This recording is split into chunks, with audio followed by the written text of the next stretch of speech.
全世界98%的建筑就像狗屎一样。说出这个狠话的是法兰克·盖瑞，这位以扭曲金属挑战地心引力的普利兹克奖建筑师。他的第一个在东亚的项目就是台中水南中国医学大学的美术馆，于2025年5月正式动工。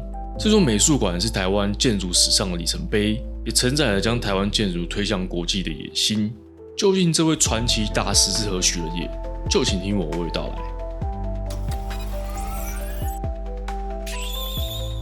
法兰克·盖瑞1929年2月28出生于加拿大的多伦多。他的建筑之路并非一帆风顺，因为家里条件不好，在南加大夜校学习建筑，白天开卡车。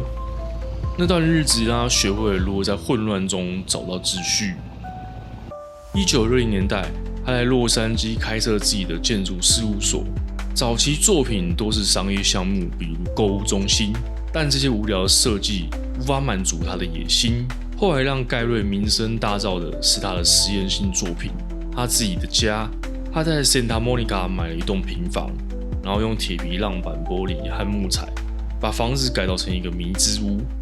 这栋房子至今仍是建筑迷的朝圣地，但当时邻居可不买单哦，抱怨这是什么鬼东西，像是工地。一位邻居甚至气到搬走，因为受不了没人看到这个金属垃圾。不过盖瑞却乐在其中，这是他第一次解放自己的设计灵魂。1997年，西班牙毕尔包古根汉美术馆开幕，盖瑞一夜之间从怪咖建筑师变成全球巨星。这诸如银色波浪起伏的建筑，不仅让毕尔包从没落的工业城变成旅游胜地，也创造了毕尔包效应，形容建筑如何重塑城市的经济。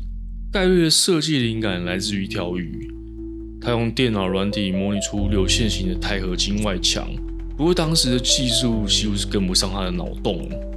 盖爷在设计古根汉时，曾跟客户大吵一架，因为对方嫌他的设计太疯狂，预算也超支严重。盖爷拍桌说：“你们要的是艺术还是仓库？”最终他赢了这场争论，但也得到了难搞天才的名声。除了艺术家的气质外，盖爷还带了些印象派的特质。他的作品就像 3D 版的毕卡索。著名动画《辛普森家庭》里面就曾调侃过他是在垃圾箱中寻找灵感的建筑师。不过这些不影响盖爷拿奖拿到手软。盖爷现在已经集全全世界所有的建筑奖项，在1989年的时候还获得了建筑界最高荣誉普利兹克建筑奖。回到台湾，这座美术馆设计延续盖爷一贯的解构主义风格，折叠金属薄片，流动不锈钢外墙。它的灵感来自水面上的光影、树影与天空的交错。他希望这栋建筑与环境互动，随着光线变化展现不同的面貌。当地居民看到这个设计，惊讶地说：“这是要盖一艘太空船还是美术馆？”还有施工团队一开始看到设计图时，差点晕倒，因为盖瑞的曲线造型对工程来说是噩梦级的挑战。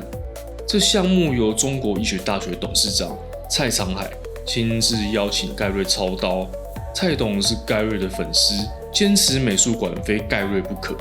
盖爷原本对这个公开竞标兴趣缺缺但最终蔡董还是说服了这位挑剔大师。另外，因为金属材料成本超支，校方和工程包商开了好几次会议，盖瑞也亲自视讯参加说：“钱的事你们解决，艺术的事交给我。”盖爷的大牌态度让人反感，但这座美术馆无疑成为台中新地标，预计每年会吸引数万游客，复制毕尔包效应的潜力不容小觑。盖爷虽然是美国人，却对亚洲文化充满兴趣。在一次的访谈中透露，他热爱台湾夜市小吃，尤其是臭豆腐，那股味道就像我的建筑，第一次闻很怪，但多试几次就爱上了。盖爷擅长从混乱中提炼灵感，他有个怪癖，喜欢在设计草图上胡乱涂鸦，再从这些线条中找寻创意。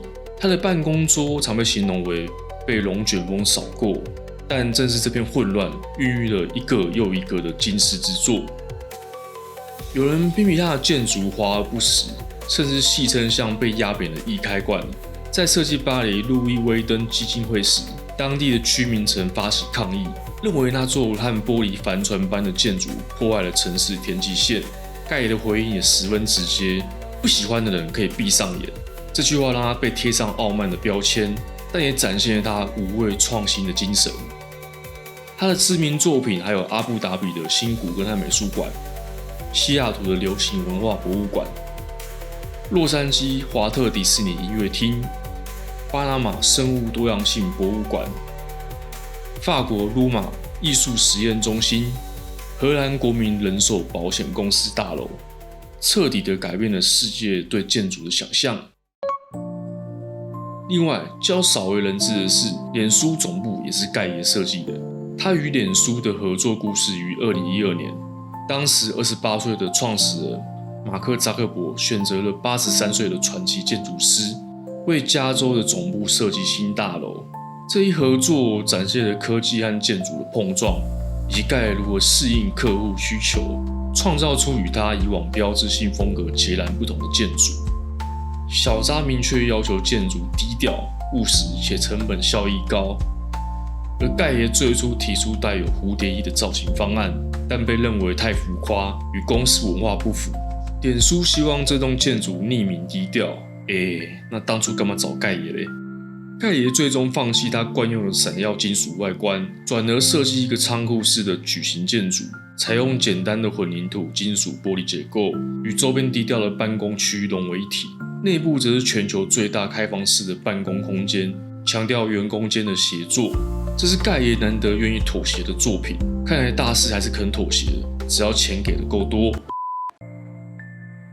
盖爷的作品口碑大约是5-5开，连自己的母校南加大都不太想承认他哦。全世界最烂的建筑师的名号也越传越远。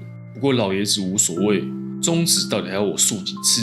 其实无论是质疑还是追捧，他都不会过度去理会，注意力永远都放在自己的建筑作品上。